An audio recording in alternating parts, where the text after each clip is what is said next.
सब लोगों को नमस्कार। इथेनॉल को लेके हम सब जानते हैं कि देश की जनता बहुत ज़्यादा परेशान है और केंद्र सरकार, मोदी सरकार जो है वो ज़बरदस्ती लोगों पे इथेनॉल थोपे जा रही है। लोगों की माइलेज कम हो रही है, लोगों के गाड़ियां ख़राब हो रही हैं, लेकिन उसके बावजूद बिना प्रश्नों के जवाब दिए, बिना कोई तर्क दिए सरकार ज़बरदस्ती थोप रही है। उससे ये लगता है कि कोई ना कोई सरकार का हिडन एजेंडा है। एक आरोप ये लगाया जा रहा है कि ट्रंप के दबाव में मोदी जी झुके हुए हैं। ट्रंप अपने देश का इथेनॉल ज़बरदस्ती इंडिया में इंपोर्ट करवाना चाहता है और एक अनुमान के हिसाब से अगले 5 साल में $20 बिलियन का इथेनॉल जो है भारत, मोदी जी जो हैं वो ट्रंप से खरीदेंगे, जो हमारे देश के ऊपर थोपा जाएगा। तो हमारे देश के लोगों की गाड़ियां खराब करके और ट्रंप के सामने मोदी जी झुके हुए हैं। परसों हमने इसके ऊपर जो टाउन हॉल किया था वो बेहद सक्सेसफुल रहा। हॉल के अंदर, हॉल के बाहर बहुत लोग थे और लगभग 7 लाख लोग लाइव इस कार्यक्रम को देख रहे थे। ये मुझे लगता है कि दुनिया का रिकॉर्ड है कि कोई भी कार्यक्रम लाइव जो है वो 7 लाख लोग ऑनलाइन देख रहे हों। इसी वजह से ये यही दिखाता है कि लोग कितने ज़्यादा परेशान हैं और किस तरह से सपोर्ट में आए। पर लोगों को डराया जा रहा है, धमकाया जा रहा है बुरी तरह से।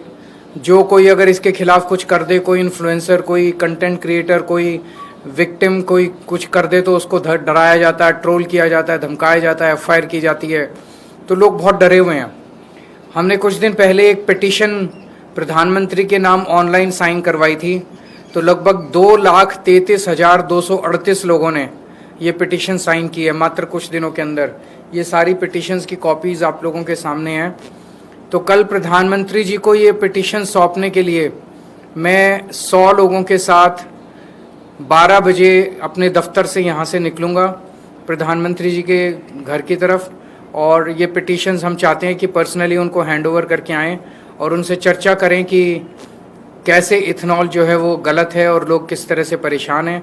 मैंने चिट्ठी लिख के भी उनसे समय मांगा था लगभग 1 महीना पहले, लेकिन उनका उसके ऊपर कोई जवाब नहीं आया।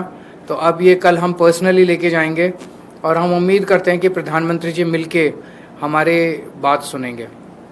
अगर आपके कोई प्रश्न है तो। कौन होंगे आपकी पार्टी के वजह या अलग-अलग? कुछ लोग, सब विक्टिम्स होंगे, कुछ पार्टी के भी हो सकते हैं, कुछ पार्टी के बाहर के भी हो सकते हैं, पर ये पार्टी का कार्यक्रम नहीं है। कल आपने एक इन्फ्लुएंसर के साथ वीडियो पोस्ट किया, एक माइनर लड़की की क्षमा जो थी उसके ऊपर, और आपने ये क्लेम किया है कि दबाव बनाने की, डराने की कोशिश की जा रही है। बिल्कुल। तो रुचिका सिंह का जो हमने देखा कि किस तरह से बेचारी हाथ जोड़ के, आंखें नीची करके पूरे देश के सामने कैसे बोल रही है, वो जाहिर तौर पे उसे बुरी तरह से डराया गया है। तो एक तरफ तो प्रधानमंत्री जी आके कहते हैं कि बच्चों मैंने आपको माफ़ कर दिया, और दूसरी तरफ प्रधानमंत्री जी इस तरह से एक छोटी सी बच्ची को, 15 साल की बच्ची को अपनी पूरी ताकत लगा के झुका देते हैं, उससे माफ़ी मंगवाते हैं पूरे देश के सामने और उसका वीडियो जारी कराते हैं। क्या ये शोभा देता है एक प्रधानमंत्री को? तो डराने की कोशिश, बिकॉज सबसे बड़ा कंट्रीब्यूशन CJP के आंदोलन का ये हुआ कि जो प्रधानमंत्री जी ने सबको डरा रखा था पूरे देश में, कोई कुछ बोलता था उसके पीछे ट्रोल छोड़ देते थे, धमकियां देते थे, गंदी गंदी गालियां देते थे, गंदी गंदी धमकियां देते थे, FIR कर देते थे, गिरफ्तार करा लेते थे। लोगों के मन में डर निकल गया इस आंदोलन के बाद। खूब खुल के लोगों ने मोदी जी के खिलाफ बोला। अब मोदी जी वो वापस डर कायम करना चाहते हैं, लेकिन अब लोग डरने वाले नहीं हैं। एक रुचिका सिंह के खिलाफ मोदी जी ने एक रुचिका सिंह को झुकाया तो 10 रुचिका पैदा हो गई। मैं देख रहा हूँ इतनी बच्चियां जो हैं वो मोदी जी के खिलाफ वीडियो डाल रही हैं। किस किस को मोदी जी जेल डालेंगे? किस किस के खिलाफ FIR करेंगे? किस किस को धमकाएंगे? किस किस को झुकाएंगे?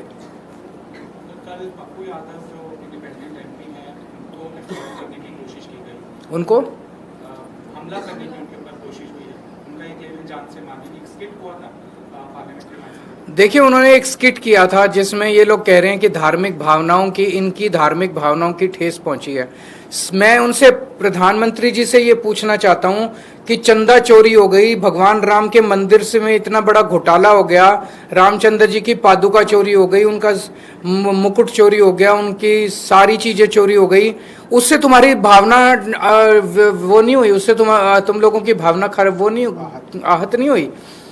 तुम लोगों, मतलब खुलेआम घूम रहे हैं उनके चोर, वो चोरों को पकड़ के जेल में नहीं डालेंगे।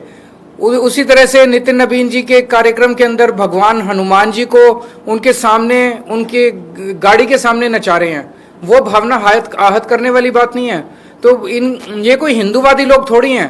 हिंदुओं के नाम पे वोट बटोरने वाले, हिंदुओं के नाम पे राजनीति करने वाली पार्टी है भारतीय जनता पार्टी। सर, लक्ष्मी योजना जो सरकार ने शुरू की है उसमें कंडीशन तो बहुत ज्यादा, एक कंडीशन ये भी है कि आपको जो आपका सांसद है, विधायक है, उससे भी मंजूरी लेनी पड़ेगी। तो इससे ये साफ जाहिर है कि ये केवल बीजेपी के लोगों को देना चाहते हैं, दूसरे लोगों को देना ही नहीं चाहते। ये क्या कंडीशन है कि सांसद से लेनी पड़ेगी? जो भाई कंडीशन लगाई जाती है इतने साल रहने वाला होगा, इतने साल, इन्होंने देनी नहीं है। बेसिकली राजनीति करनी है। जितनी कंडीशंस इन्होंने लगाई है उसके हिसाब से 1/10 दिल्ली की महिलाओं को भी नहीं मिलेगा। पंजाब में हमने कोई कंडीशन नहीं लगाई। एक घर में अगर 4 महिलाएं हैं, चारों को मिलेगी। हमने किसी तरह की अमीर गरीब जात पात कोई भेदभाव नहीं किया। तो जैसे पंजाब में सबको दे रहे हैं, साफ नीयत से दे रहे हैं, ऐसी दिल्ली में भी दो अगर नीयत साफ है तो।